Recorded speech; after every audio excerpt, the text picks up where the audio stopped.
Ladies and gentlemen, good evening. The NATO Secretary General, the Spanish Prime Minister, José Luis Rodríguez Zapatero, and the US Secretary of Defense, Leon Panetta, will make an important announcement related to missile defense cooperation. Unfortunately, we do have timing constraints, so no time for questions. Secretary General, the floor is yours. Thank you. It is indeed my pleasure to welcome Prime Minister Zapatero back to NATO headquarters and to welcome Defense Secretary Panetta on his first visit in his new role.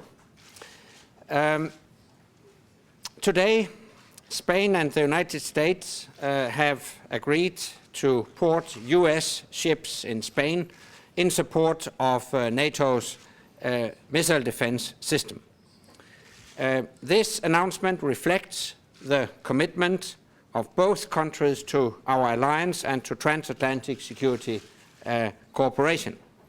This agreement marks an important step forward in our common efforts to defend NATO populations, forces and territories against missile threats. Following on the commitments of several other nations, this agreement takes us one step closer to our goal of operational capability, and it reinforces the ties of mutual commitment, mutual cooperation and mutual trust which bind our alliance together across the alliance. This is cooperation in action, and it is smart defense at its best. Nations working together and sharing together to provide something which benefits us all. I welcome today's announcement and I thank you for your commitment to making it happen. Prime Minister, you have the floor. Muchísimas gracias y buenas tardes.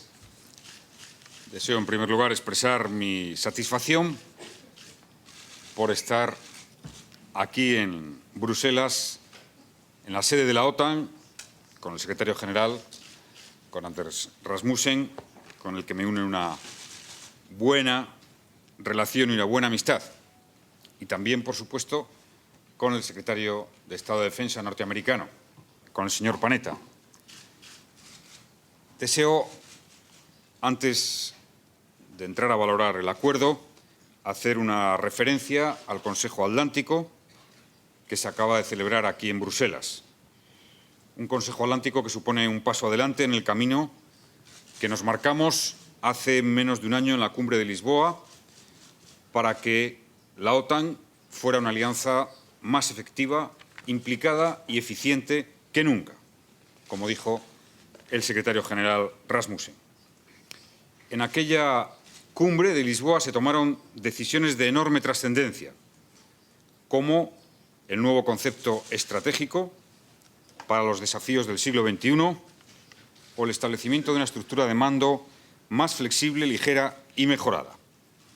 Y además los aliados decidimos desarrollar un sistema de defensa antimisil. Se trata de una iniciativa de carácter disuasorio y únicamente defensiva, por tanto no va dirigida contra nadie.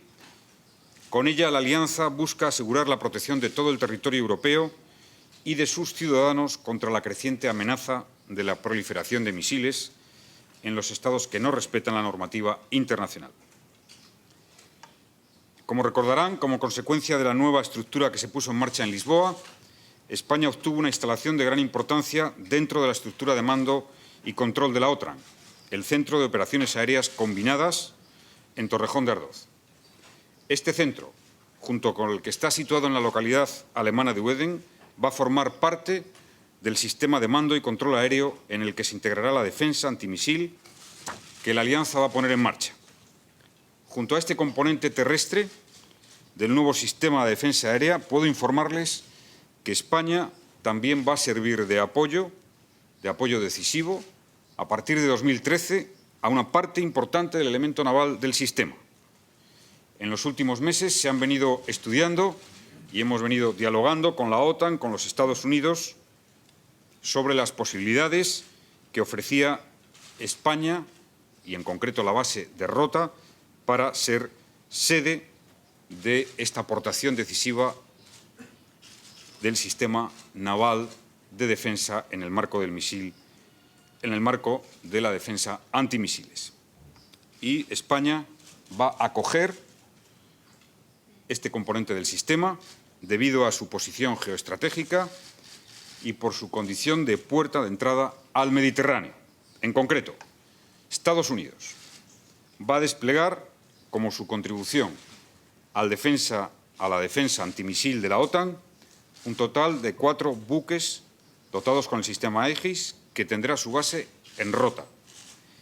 Ello significa que Rota se va a convertir en un punto de apoyo al despliegue de los buques para que puedan integrarse en fuerzas multinacionales o lleven a cabo misiones de la OTAN en aguas internacionales, particularmente en el Mediterráneo, misiones de vigilancia, de seguridad, etc. España es un miembro solidario y comprometido con la defensa colectiva de Europa y va a participar y apoyar en esta iniciativa que tiene como objetivo mejorar la defensa y la seguridad de nuestros ciudadanos. Lo hacemos, por tanto, convencidos de que este compromiso con la defensa colectiva es una garantía también para la defensa de nuestro territorio y de los españoles. Además, esta iniciativa tendrá un impacto muy positivo en términos socioeconómicos para nuestro país y de forma especial para la Bahía de Cádiz. El establecimiento de 4 buques en Rota requerirá inversión en infraestructuras, contratos con empresas de servicios, contratos con astilleros, generará una presencia en torno a 1.100 militares, generará un millar de puestos de trabajo directos e indirectos, habrá una presencia en torno a los 3.400 norteamericanos, los militares, civiles y sus familias, en la zona y, por tanto, para los astilleros, para la industria de defensa española, el impacto previsible será también muy positivo, ya que Estados Unidos, dentro de sus posibilidades, considerará realizar el mantenimiento y puesta a punto de los buques en los astilleros de San Fernando, en la provincia de Cádiz. Y también va a ser muy importante para nuestras Fuerzas Armadas, para disponer de tecnología de vanguardia y también para disponer de posibilidades de colaboración en el ámbito de la formación con nuestros ejércitos. En definitiva, deseo expresar mi satisfacción, deseo agradecer que la OTAN y los Estados Unidos hayan pensado en España. Es un gesto de gran confianza hacia nuestro país, hacia nuestras Fuerzas Armadas, que tienen un prestigio sin el cual no sería posible una propuesta de esta naturaleza. Y, por supuesto, felicitar a la ministra de Defensa y a todo su equipo, que han concluido un proceso de diálogo importante que tendrá, como he dicho, su culminación, empezará a producirse en el año 2013. Y, por último, quiero anunciarles también que de esta decisión, que es una decisión, no se les escapa, de alcance, es conocedor el principal partido de la oposición desde hace meses y ha habido un diálogo en ese sentido positivo y constructivo. Thank you, Prime Minister. Secretary Panetta. Thank you very much, Secretary General. Good evening. I'm delighted to be here.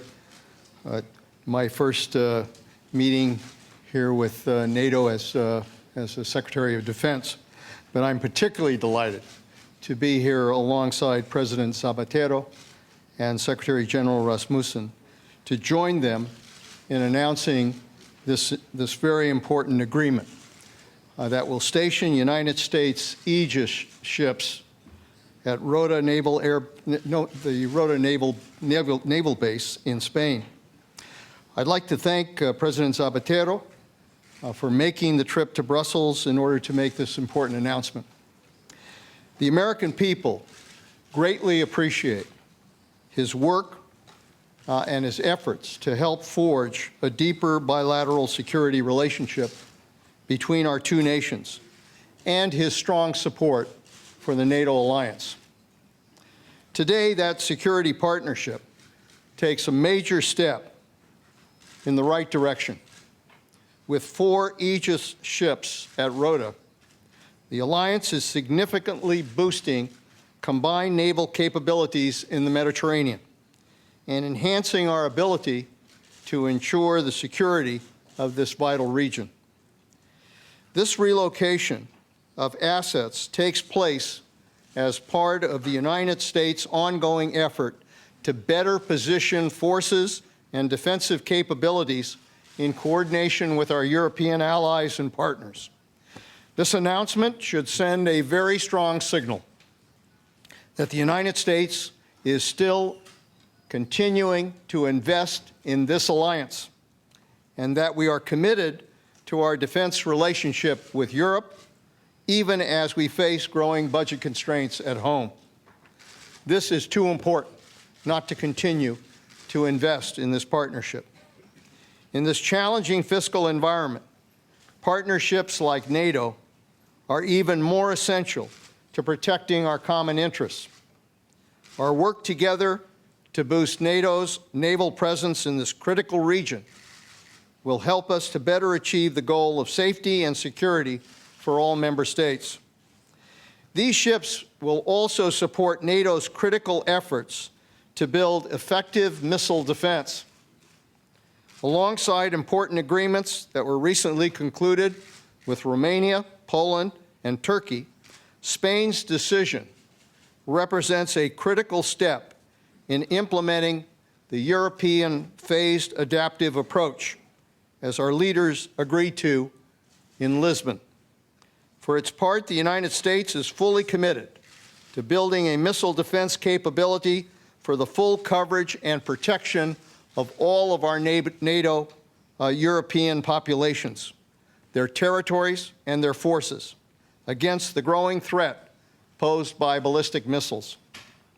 Beyond missile defense, the Aegis destroyers will perform a variety of other important missions, including participating in the standing NATO maritime groups, as well as joining in naval exercises, in port visits, and maritime security cooperation activities. By hosting these ships, Spain will continue its vital role in enhancing the security of the European region, the Mediterranean basin, and the Atlantic Ocean. The agreement also enables the United States to provide rapid and responsive support to U.S. Africa and our U.S. Central Commands as needed. Again, I'd like to close by thanking President Zapatero and Secretary General Rasmussen for their vision, for their support of this important effort, and for their shared commitment to the continued strength and vitality of the NATO alliance. Thank you. Thank you very much. And we'll see you all tomorrow, I hope. The defense ministers will now continue their session.